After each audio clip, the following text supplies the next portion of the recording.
The Constitution of the United States of America says, "We hold these truths to be self-evident, that all men are created equal, that they are endowed by their Creator with certain unalienable rights."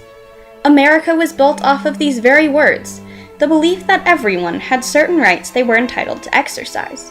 We would like to think America has always been a place of equality for all. However, this belief remained untrue for much of American history, mostly for people suffering from mental disabilities. The rights of people with mental disabilities have evolved through history from being ostracized and cursed to becoming equal members of society.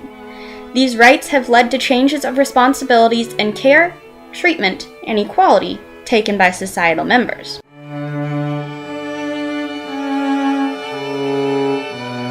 Mental health treatment has evolved from the Middle Ages, when it was considered to be a curse and people were punished and sometimes maimed and executed because they had symptoms of what we now recognize as a brain disorder.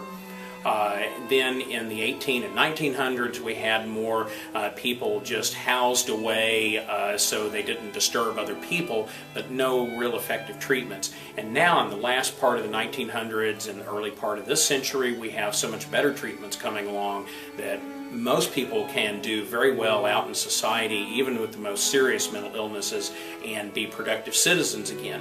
Since mental disabilities were first documented, societies have shown many prejudices and discriminations toward these people. There were many societal members, such as Dr. Harry Heilston, that believed society had to be perfect. Therefore, no persons who were disabled should be allowed to live. Although these examples tend to revolve around severe mental disabilities, there were many prejudices toward people with even a case of ADHD, or attention deficit hyperactivity disorder. A well-known German poet from the 19th century named Heinrich Hoffmann writes a poem entitled "The Story of Fidgety Philip." He writes, "See the naughty, restless child, growing still more rude and wild." This line shows the prejudice toward many kids with ADHD. They were seen as bad kids who behaved rebelliously toward authority figures. Hoffmann goes further on to say, "Let me see if Philip can be a little gentleman. Let me see if he is able to sit for once at the table." This line shows how many people did not understand ADHD or how to cope with it, as was the trend with almost all mental disabilities. For me as a special education teacher, again, I think my role has changed a tremendous amount from what I would have seen from a special education teacher years ago. Again, I think special education, working with students with disabilities, used to be thought of as maybe the more severe type kids. Even though many held prejudice toward people with disabilities, researchers did try to take on some responsibility to find a way to explain these disabilities. One of these researchers is a popular philosopher from ancient Greece, Hippocrates. In 400 BCE, Hippocrates suggested mental disabilities were a curse from the gods. His suggestion gave a reason for the disability as well as a way to cure it: be more religious. Although, after Hippocrates, there seemed to be a gap in research about mental disabilities, and instead people held the mentality to lock up the problem. In order to meet this expectation, mental institutions such as insane asylums were created to lock up the problem. Many people were put into these institutions without a reasonable cause, and these disabilities were not seen as a medical problem for a substantial amount of time. While people with disabilities stayed in these insane asylums or other care facilities, many forms of treatment took place. Some treatments included electroshock therapy, small electric pulses generated throughout the body multiple times a day; fever therapy, which gave the patients a severe fever in hopes of ridding the body of the disability. The final and most popular of these treatments in the 19th century was prefrontal lobotomy, surgery to cut out the connecting neural fibers of the frontal lobe in the brain in hopes of reconnecting the broken brain paths. The bad conditions found in most of the asylums were left untouched for a large portion of time, but once people saw the problems that existed, advocates took the responsibility into their own hands. One of these influential people was Elizabeth Packard. After her experience in an insane asylum herself, she wrote a book entitled "Prisoners' Hidden Life: Insane Asylums Unveiled," and she began to advocate around America for a change in the insane asylum system. Her efforts led to the passing of 34 bills, including the National Society for the Protection of the Insane and the Prevention of Insanity, and her book alone inspired many other people to fight for change. Another advocate for change was Dorothea Dix. She did not have the same personal experiences as Ms. Packard, but her observations of insane asylums led her to rally people to take on responsibility.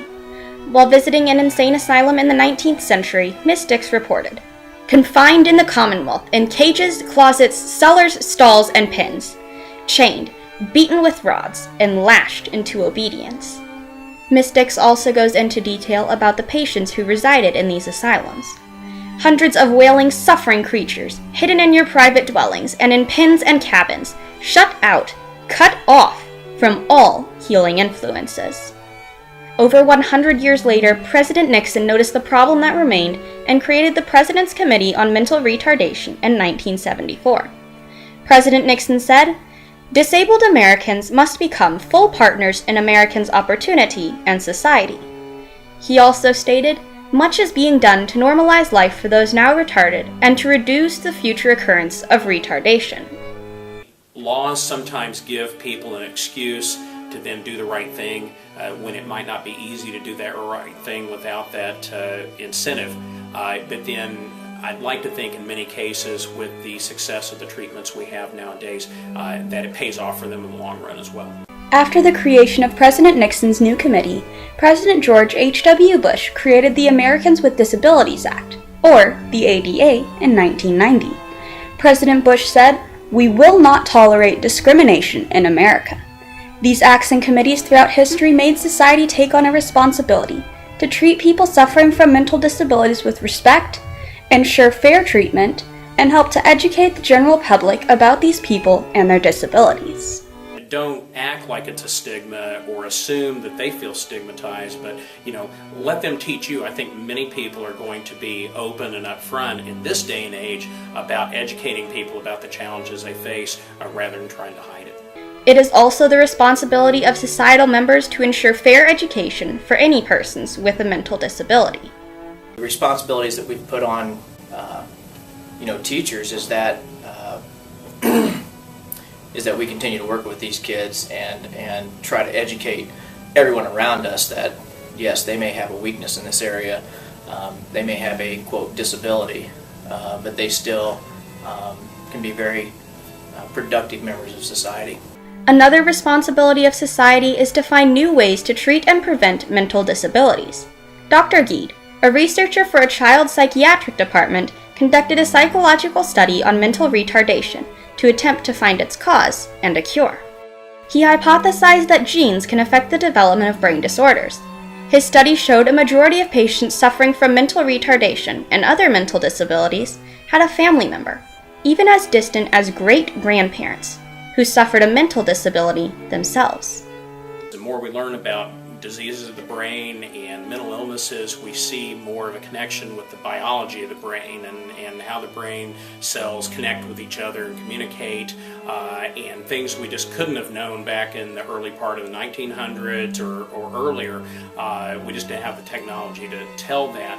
And the medicines now that we've used for the last 60 years or so, to varying degrees, set those connections back into balance. America has experienced many changes throughout its brief history. The rights of people with disabilities have been one of the biggest changes.